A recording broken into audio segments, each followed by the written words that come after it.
Hey everyone, it's January 28th, and that means that if today is your birthday, you share it with Japanese serial killer Yoshio Kodaira, who may have murdered more than 10 victims in the 1930s and 40s, and that is him right up there, and I'd like to apologize for my terrible Japanese pronunciation. Kodaira was born in Tokyo in 1905 and had a stutter as a child. The son of a violent alcoholic, he frequently got into trouble at school and barely graduated before becoming an apprentice metalworker. He was unable to maintain steady work, and after he fathered a child at the age of 18, he joined the Imperial Navy to get out of having to help raise his kid. In 1928, he was involved in the Jinan incident, killing 6 Chinese soldiers. The Jinan incident was a clash between Chinese and Japanese forces sparked by efforts to unify China while Japan was occupying parts of the country. Kodaira had already developed a reputation as being a harsh member of the Japanese occupying force, raping and killing countless Chinese civilians. When recounting one case, he said, 4 or 5 of my comrades and I entered a Chinese home, tied up the father and locked him in the closet. We stole their jewelry and raped the women. We even bayoneted a pregnant woman and pulled out the fetus from her stomach. By 1932, he was back in Japan and out of the Navy, and he married the daughter of a Shinto priest. They had a rough marriage, frequently fighting, leading to an incident where he used an iron bar to beat his father-in-law to death. He was sentenced to 15 years of hard labor, but was released in 1940 when Japan was trying to maximize its resources during the Second World War.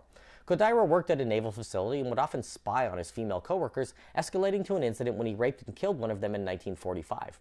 He hid her body next to an air raid shelter, and with frequent bombing raids, it was easy to hide the fact that she had been murdered.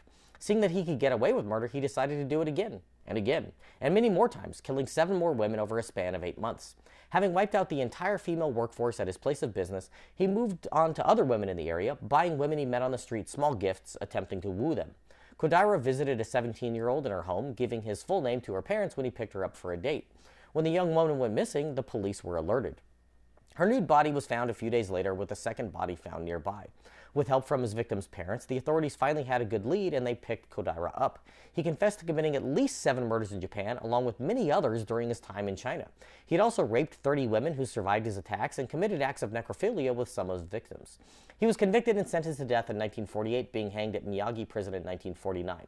There is some speculation that Kodaira was at least in part inspired by his time in the military, his view of women being affected by incidents such as the rape of Nanking, where 300,000 civilians were killed and tens of thousands of girls and women were raped, all sanctioned by the Japanese military. If this is your birthday, I hope you have a great day. Leave me a comment so I can wish you a happy birthday. If you know someone whose birthday it is today, send them this video so they can find out all about their birthday twin. And to Yoshio Kodaira, I say, happy birthday, you bastard.